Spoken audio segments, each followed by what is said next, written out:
حماد نیازی صاحب ماشاءاللہ بڑے صاحب مطالعہ ہیں، اور ڈاکٹر ناصر عباس نیّر صاحب نے بہت کام کیا ہے مجید امجد پر، اور انہوں نے جو مجید امجد پر کتاب لکھی ہے، کیونکہ متفرق مضامین تو لوگ لکھتے رہتے ہیں، لیکن مربوط کام کرنا اور اس کے مختلف موضوعات کو مربوط انداز دے کر بیان کرنا یہ مشکل کام ہے، اور سب سے ضروری بھی یہی ہے۔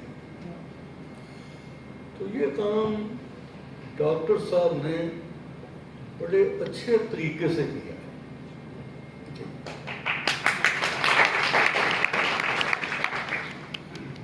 اب یہ ہے کہ میں مجید امجد کا ایک طالب علم یقیناً رہا ہوں، اور میرا انداز ہمیشہ یہ ہے پڑھنے پڑھانے کا کہ میں متن میں ڈوبا رہتا ہوں، اور کوشش یہ کرتا ہوں کہ جس شاعر کو بھی میں پڑھوں اس کی متنی مشکلات کو سلجھاؤں جہاں تک ممکن ہو۔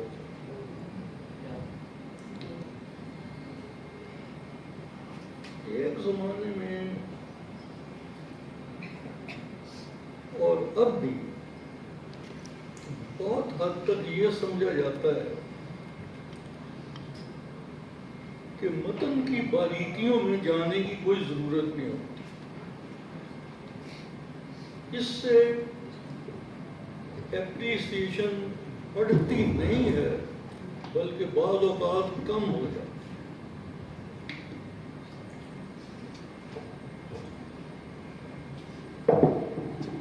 جہاں تک مجید امجد کا معاملہ ہے، اور مجید امجد ہی نہیں، ان کے ہم عصر چند اور شاعر بھی ہیں جن میں خاص طور پر نون راشد ہیں یا میرا جی ہیں، جن میں متنی مشکلات خاصی زیادہ ہیں، اور ان میں سے کم از کم بعض حصے یقیناً ایسے ہیں جن کی تفہیم بہت مشکل ہے۔ لیکن اب آپ جو بھی کہیں، یہ جو میں کہنے لگا ہوں، یہ اولڈ فیشنڈ آدمی کی بات کہیں یا جو بھی کہیں، میرا خیال یہی ہے کہ بالآخر وہی شخص زندہ رہتا ہے جس کی تفہیم کا بھی کچھ نہ کوئی لیول موجود، ورنہ محض ابہام سے میں نے کسی کو زندہ رہتے نہیں کیا۔ واہ، بہت اچھے، واہ واہ واہ۔ ایک مشہور نقاد اور بہت کچھ انہوں نے کیا، فکشن میں بھی بہت مشہور ہیں،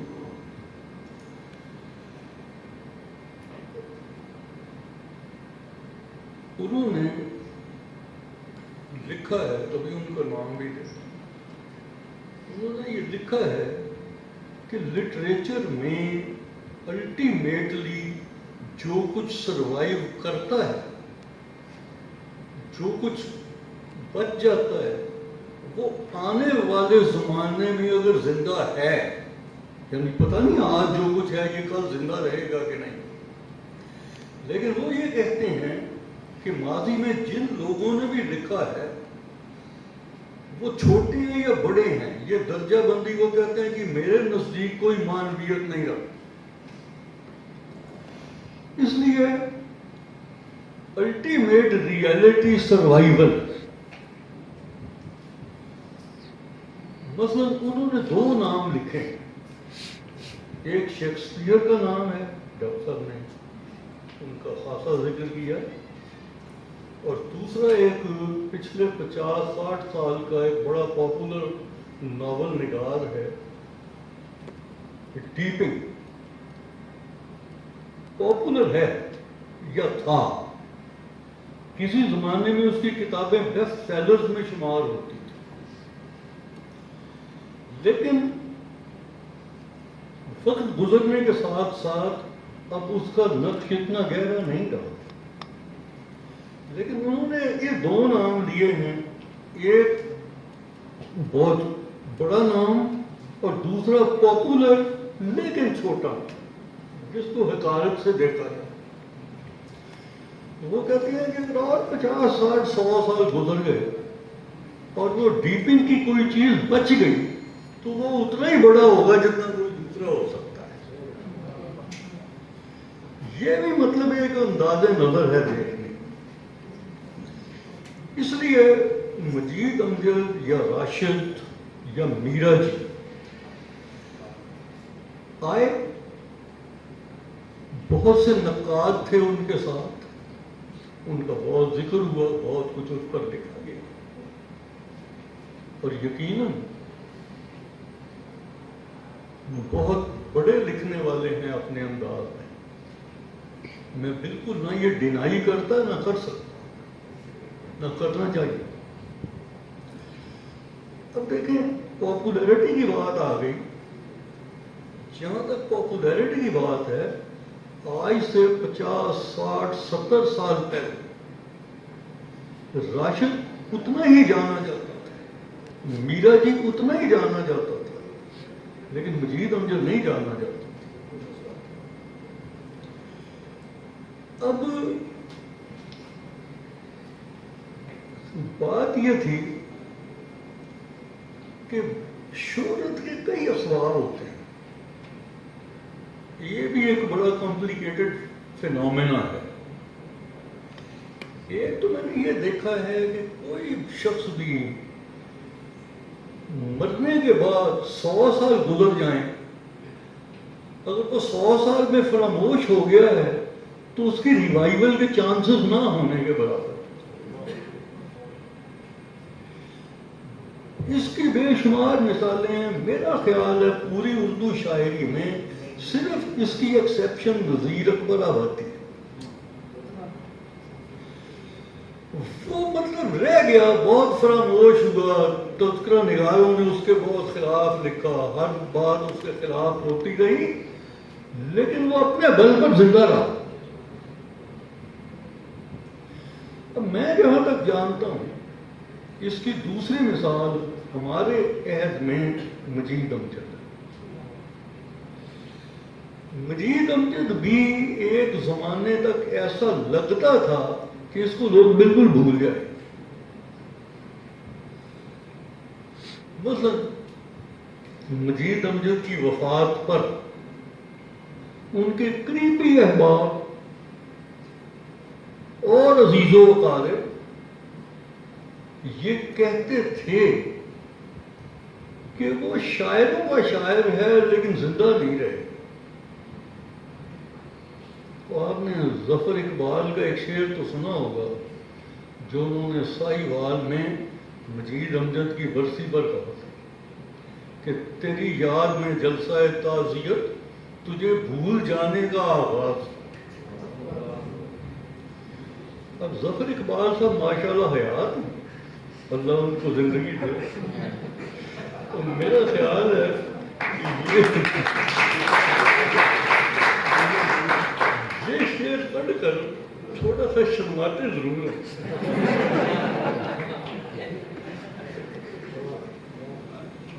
اب مجید امجد کی ناموری اور گریجول ناموری کے جو بہت سے اسباب ہیں،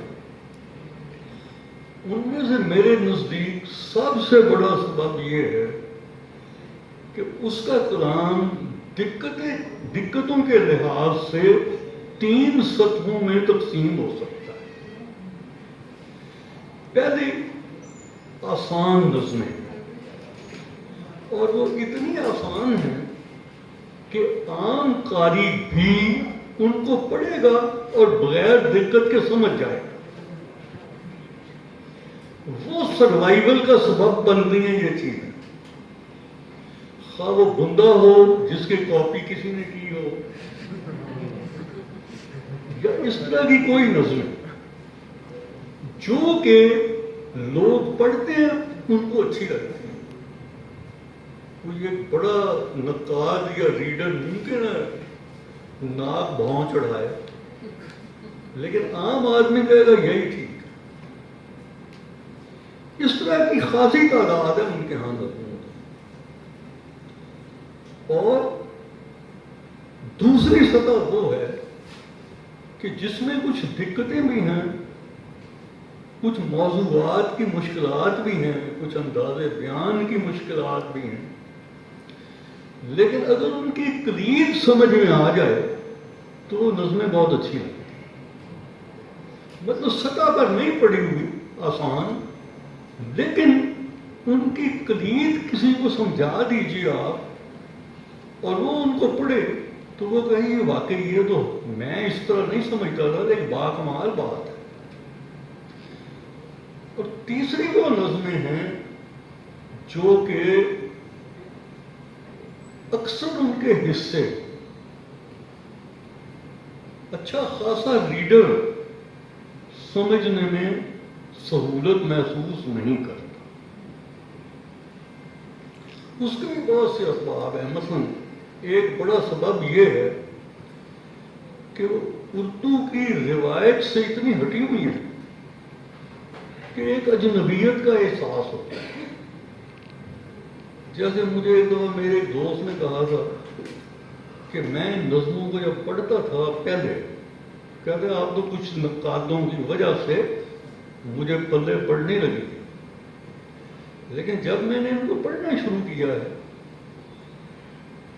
تو میں یہ کہتا تھا کہ کسی الہامی کتاب کا کسی ادق زبان میں ترجمہ ہے، تو وہ غیر مضبوط سا کچھ احساس، اس کی یہی وجہ ہے۔ میرا خیال ہے کہ ہمارے ہاں آزاد نظم تو بہت لکھی گئی ہے، اور مجید امجد آزاد نظم کی طرف گریجولی آہستہ آہستہ آیا ہے۔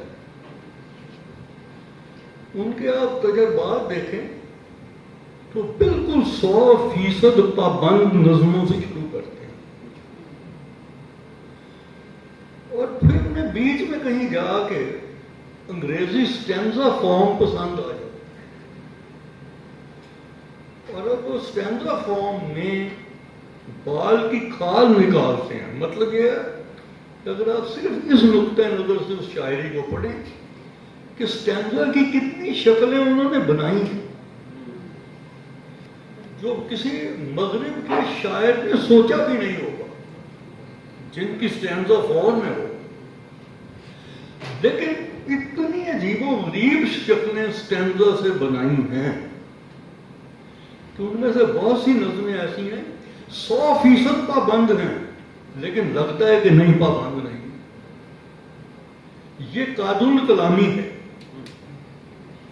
کہ وہ انسان اتنی پابند چیزوں کو بھی اتنا بنا دیتا ہے زبردست اور مختلف تھا۔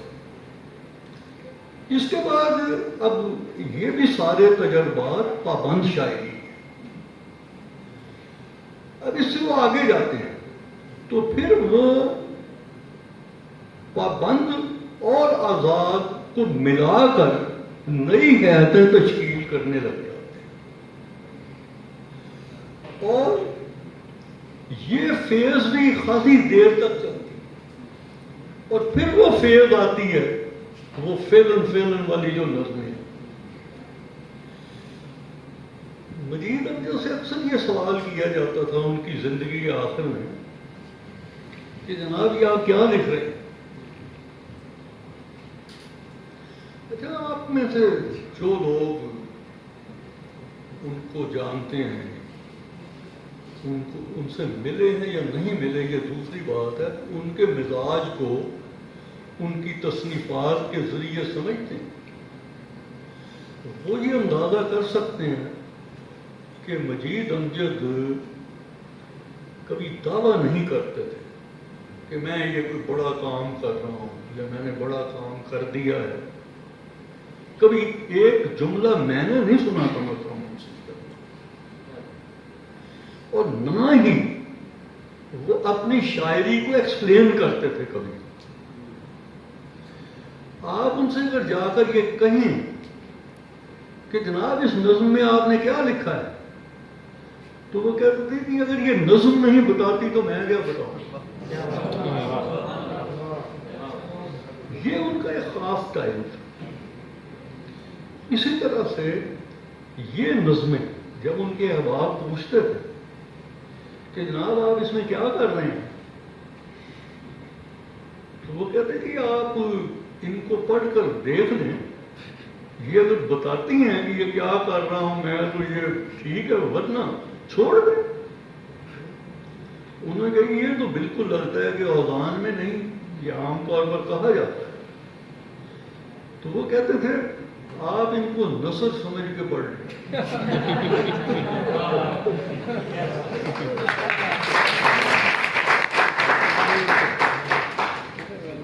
ڈاکٹر وزیر اعلیٰ صاحب نے ان کے بڑے مداح اور مجید امجد کو متعارف کرانے میں ان کا بہت حصہ ہے. انہوں نے ایک دفعہ ان کی ایک نظم انہیں چھپنے کے لیے بھیجی تھی. آپ کو یاد ہوگا کہ کسی زمانے میں اوراق میں اور اس سے پہلے ادبی دنیا میں وہ ایسا کرتے تھے کہ شاعر کا نام چھپا کے کچھ نقادوں کو نظم بھیجتے تھے اور کہتے تھے کہ یہ آپ اس کا تجزیہ لکھ کے بھیجیں.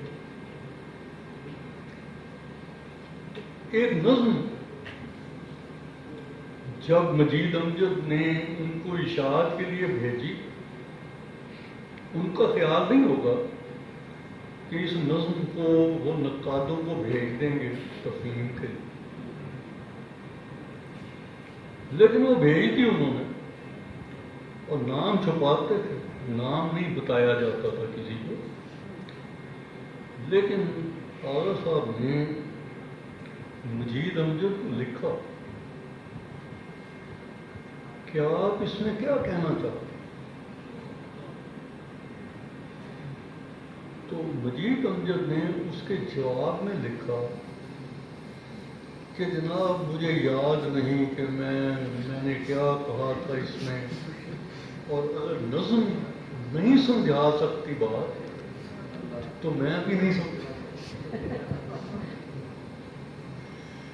پھر آغا صاحب نے دوبارہ ان کو لکھا کہ نہیں آپ غور کریں اور سوچیں کہ کیا ماحول تھا اور کیا آپ کے ذہن میں تھا، تو پھر آپ بتائیں. انہوں نے جواب میں یہ لکھا کہ جناب آپ کے اصرار سے میں نے بہت سوچا لیکن کوئی خاص بات یاد نہیں آئی. یہ نہیں ان کا مزاج تھا، اس لیے وہ کبھی آپ ان سے ذکر بھی کریں کہ یہ جناب آپ نے کیا لکھا، کہتے جی مجھے نہیں پتا کیا خود ہی سمجھو. اب آپ نے دیکھا کہ وہ نظمیں جو ہیں انہوں نے اپنے آپ کو سمجھایا نا بہت تک لوگوں. تو یہ ہے اصل میں کریٹو آرٹ. وہ کریٹو آرٹ نیا ہوتا ہے اور نیا ہو کر اپنا ذائقہ بھی پیدا کرتا ہے. یہ دونوں کام انہوں نے کیے. اب جہاں تک آفاقیت کا تعلق ہے، بالکل درست فرمایا ہے ناصر باز نیّر صاحب نے کہ انسان کو پہلے، لکھنے والے کو پہلے لوکل ہونا چاہیے، اور پھر لوکل جو ہے نا وہ آفاق کا حصہ بن جاتا ہے.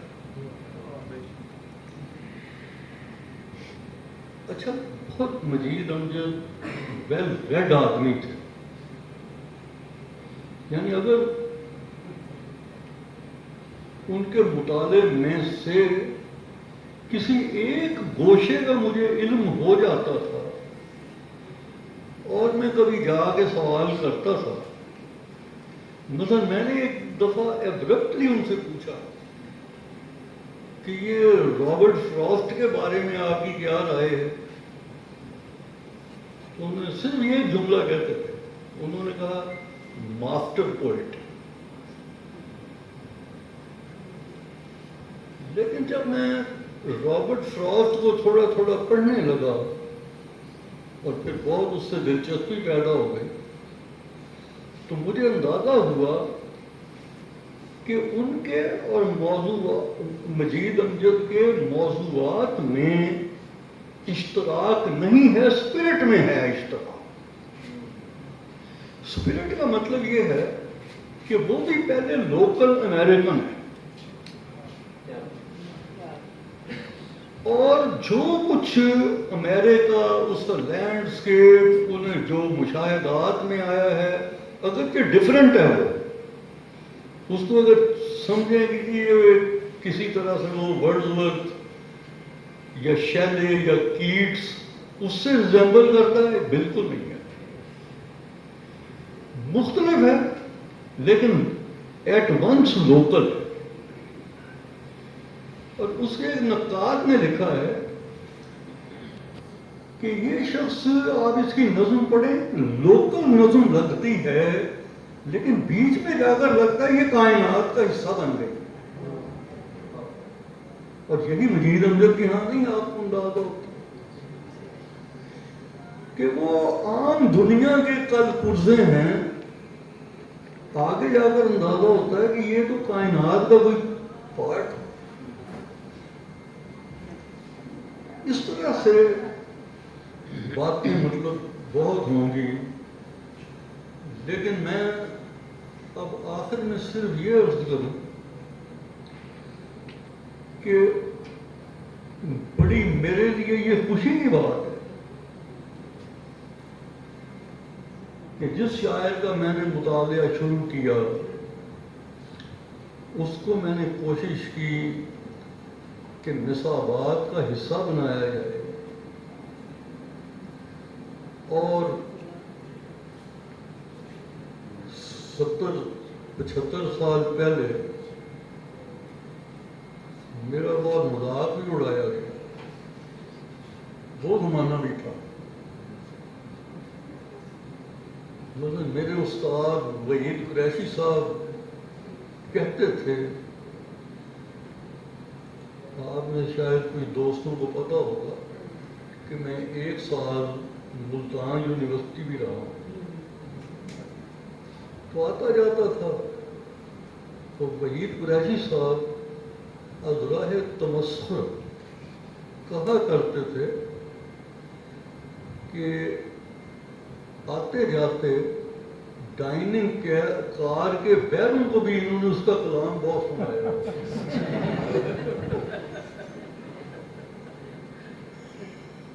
تو بہرحال یہ دور بھی آیا، گزر گیا۔